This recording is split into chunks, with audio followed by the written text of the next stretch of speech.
La decisión del presidente y de la primera ministra Najara, creo que era lo que el país estaba esperando y en buena hora que ya se promulgó. Bien, estamos con el exministro de Economía, Luis Valdivieso, y también presidente de la Asociación de AFPs. ¿Cómo está, señor Valdivieso? Muy buenas noches, bienvenido. Bueno, ¿es un alivio, como ha dicho el congresista Huataz, la derogación de esta ley? ¿O le parece una señal no de las mejores? Bueno, diríamos, es una decisión del presidente, hay que respetarla. Lo importante es qué va a pasar con las personas que no tienen cobertura previsional. O sea, ahora regresamos a lo mismo que teníamos antes de la reforma.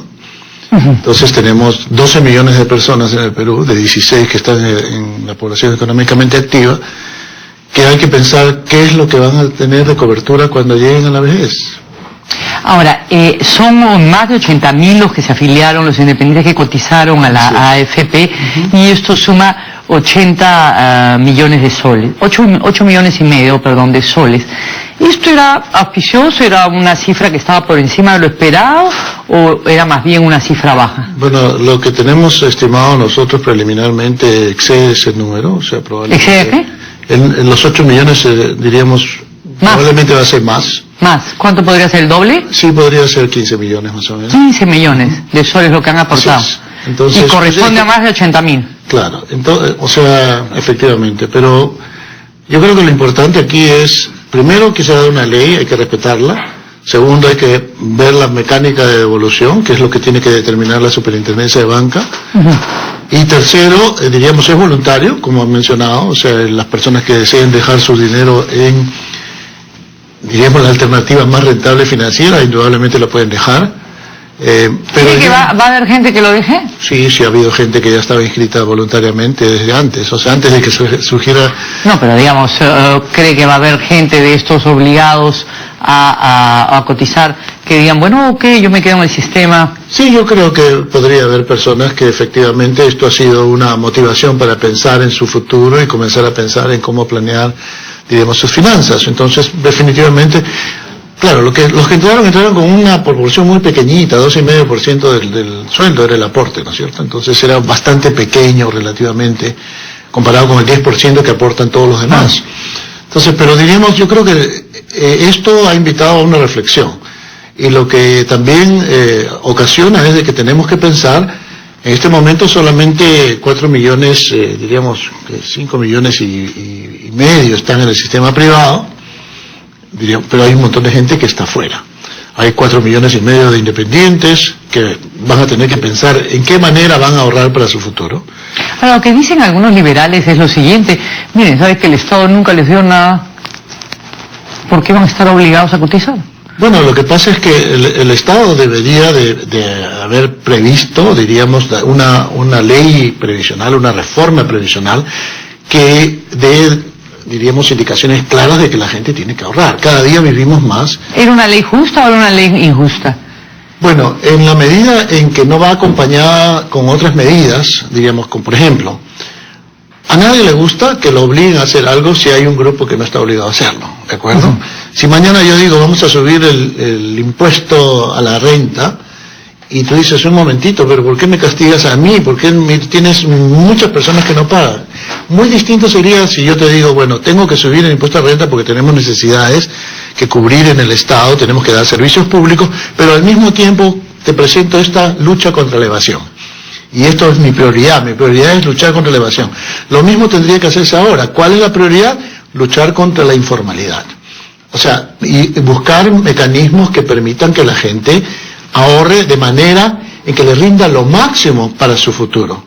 Y en este momento, el sistema privado de pensiones es el que más ha rendido, más que una CTS, más que, diría, un depósito a plazo de banco. Eso que usted llama rinda, para alguna gente, no sé, mucha gente piensa pues que el dinero puede caer de los mangos, pero digamos, tener una pensión de 300 soles, 400 soles, 500 soles, le parece indigno, como que lo es, ¿no? Pero bueno, eso corresponde al dinero que han cotizado, ¿de acuerdo? Exacto. Eso es una regla matemática, pero ¿no hay que revisar otras maneras, como por ejemplo dijo el congresista Lescano, de facilitarles compra de casa? Un poco difícil, pero digamos, ¿hay alguna manera más creativa de garantizar una pensión que no sea pues tan pobretona, ¿no? Bueno, vamos a comenzar por partes. Las pensiones, efectivamente, de los que se han jubilado del sistema privado, hay un 1% de los 130.000 que se han jubilado, un 1% que tiene pensiones menores de 100 soles. ¿Pero por qué se han quedado con esa pensión? Porque con 4% sobre esos 100 soles tiene acceso a esa salud. No es casualidad. No es solamente que hayan ahorrado poco, sino que cuando tú tienes 5.800 soles en tu cuenta, te los puedes llevar, puedes decirle a la AFP, dame una pensión de 150 hasta que se acabe, o dame una pensión mucho más bajita hasta que me muera, pero con esos 4% sobre eso que me das, 10 soles, con 4 soles, ¿no? O sea, yo tengo, o sea, me das 10 soles con 40 centavos, yo voy a salud y me dan servicio médico. Esa es la razón. Tienes un 25% que está por debajo de 400 soles.Esa gente no hubiera tenido pensión en el sistema público. Y es porque ahorraron muy poco. El 75% tiene 1.240 soles en promedio, que son 4 veces la pensión que se recibe en el sistema público. Entonces, el sistema, para los que están adentro, en el sistema ha rendido, y eso que no hay ningún jubilado del sistema privado que haya entrado a los 25 años, porque el sistema tiene 20 años. O sea que los jóvenes que entraron en el 93, hoy día tienen unos fondos sustantivos y van a seguir creciendo hasta que lleguen a los 65. Y ahí veremos. Pero hoy día, comenzar a juzgar al sistema, viendo los que se transfirieron del sector público, algunos que si no cumplen 20 años entre los dos sistemas, no le dan bono de reconocimiento.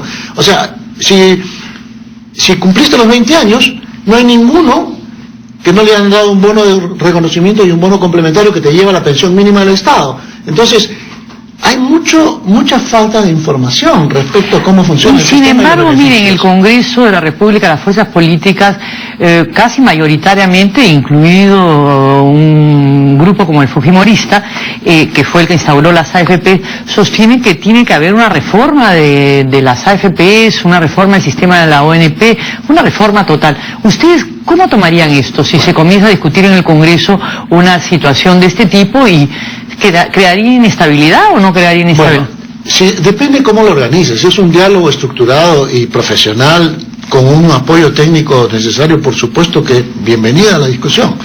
Sin embargo, vamos a hablar claramente. Nosotros hicimos una propuesta en febrero de 2012, antes de la reforma. No nos escucharon, nos invitaron el último día al Congreso, el día en que aprobaron el dictamen de la Comisión de Defensa del Consumidor. No escucharon. Yo le presenté una propuesta completa al ministro Castilla. O sea, le dijimos, esto es lo que nosotros pensamos. La cobertura, movámonos hacia una cobertura universal, pero no lo puedes lograr si es que tienes informalidad. Lo más importante, la ley de trabajo. O sea, no, los independientes son un grupo que son cuasi formales, podrían entrar, sí, perfecto, pero no lo hagas si no tienes una reforma laboral, porque de lo contrario no va a haber diríamos, el impacto que tú tienes. Sin embargo, se sostiene, tirios y troyanos, de que Castilla renunció por este motivo, porque no iba a firmar una ley que él había, digamos, impulsado. Yo no sé por qué renunció, pero lo que yo sí te puedo decir es que no fue una reforma de carácter integral. ¿Por qué el ministro Castilla no aceptó, digamos, esta sugerencia, esta propuesta? Bueno, porque lidiar con el problema... ¿Cuál es el problema fundamental? Tienes el sector público, en el cual el 60% de los que aportan no va a recibir pensión. ¿Ok? Estamos hablando, pues, 60% de los que aportan 1,5 millones. ¿Ok? Ahí tienes 900.000 personas que están aportando ahora 13% de su sueldo. Pero no van a recibir pensión. Y eso lo dice el BID, no lo dicen las AFP. O sea, están siendo timados, están tirando su platita al agua. Tiene que resolverlo el gobierno. Y tienen que resolverlo los congresistas que tanto se rajan las vestiduras que defienden al consumidor y a las personas. No, señor, no están haciendo nada por ellos. Primero. Segundo, tienes informalidad. ¿Cómo es posible que una sociedad pueda ser sostenible si tú tienes gente que algunos lamentablemente van a quedar desamparados? En este momento, el Perú, los que pagamos impuestos estamos sosteniendo más del 50% de las pensiones que se están pagando en la ONP y todas las pensiones de los 380.000 que están recibiendo pensión 65. O sea, ya tenemos casi 1 millón de personas a las cuales nuestros impuestos están apoyando. Ojo, ¿ok? Y hay muchos mayores de 65 que están o viviendo con sus familias, apoyados por su familia o por sus ahorros, que tuvieron o de alguna otra forma.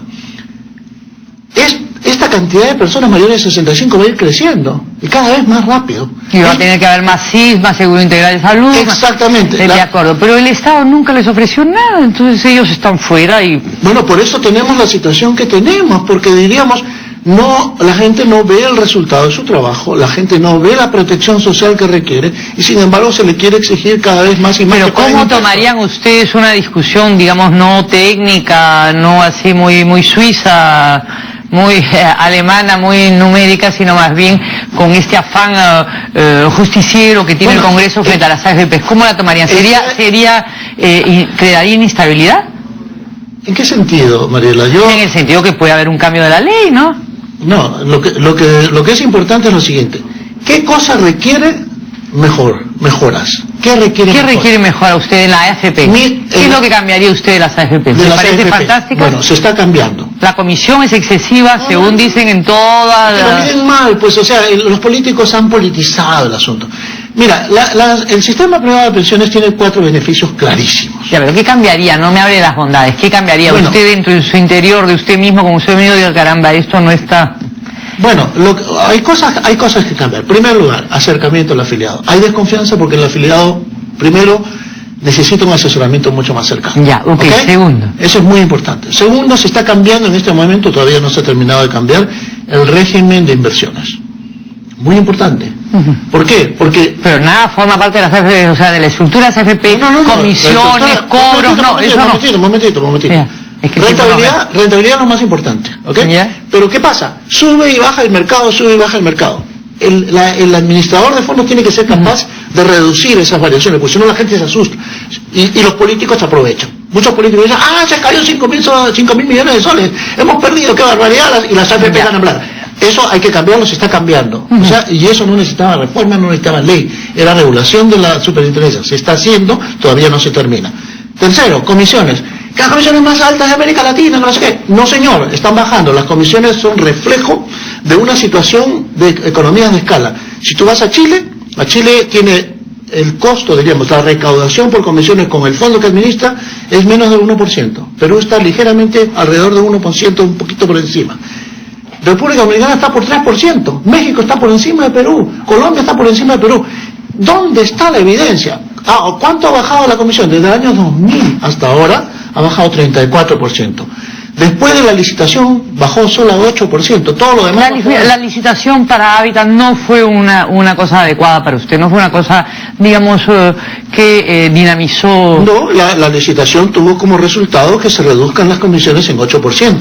Es un mecanismo que se usó, pero da un monopolio temporal, perfecto. O sea, ese es lo que escogió el gobierno, tuvo un impacto, y el siguiente impacto va a ser en la próxima licitación. Sin embargo, si te vas a la historia, sin licitación había bajado ya mucho más de lo que bajó como resultado de la licitación.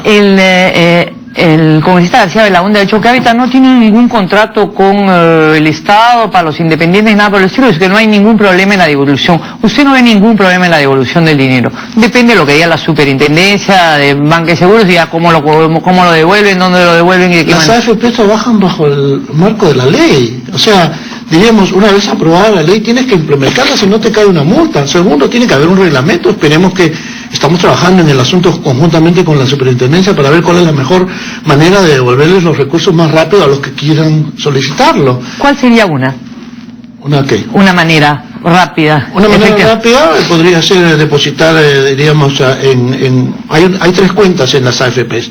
Obligatorio con fin provisional, voluntario con fin provisional y voluntario. Se puede transferir de una cuenta a otra. Lo que pasa es que hay la reglamentación que tiene que salir es la que tiene que permitir la transferencia, tiene que ser legal, porque de lo contrario los fondos son intocables. Tú no puedes agarrar y meter un plato hoy día y mañana dices no, me arrepiento, la saco. Ahora, lo otro importante, ¿qué es lo que tenemos que cambiar? Reglas estables. El clima de inversión depende de la estabilidad macroeconómica, de la predictibilidad y la estabilidad jurídica, de la implementación de la ley. O sea, tienes que tener una cantidad de factores para atraer la inversión, para atraer el ahorro. Se ha desacreditado las AFP, es brevísimo porque el tiempo ha volado. Bueno, se han desacreditado, diríamos, las han tratado de satanizar. y diríamos, han pedido espacios y lo han hecho político, cuando en realidad, y lo han hecho a base de muchas cosas que son o mentiras, o medias verdades, imprecisiones. O sea, la gente la han asustado. O sea, no puede ser posible. Y se asustó esto. el gobierno también. Bueno, no, lo que pasa es que el gobierno indudablemente ha escuchado el clamor popular. Perfecto. O sea, tiene todo el derecho de cambiarlo. La pregunta es, ¿qué va a hacer el gobierno? Y esto no depende de las AFPs, para lidiar con los 12 millones de personas que no van a tener cobertura profesional, que es una preocupación grande. Y la solución tiene que ser que esas personas, cualquiera sea la forma, tienen que ir al lugar donde sus ahorros rindan más. Bien. Y no donde entren y no saben lo que va a pasar con sus ahorros. Muchas gracias, señor Luis Valdivieso, por acompañarnos. Muy buenas noches. Gracias por la invitación. Gusto verte. Bien, amigos, tenemos que hacer una breve pausa y al regresar, los niños que fueron envenenados por su propia madre están fuera de peligro.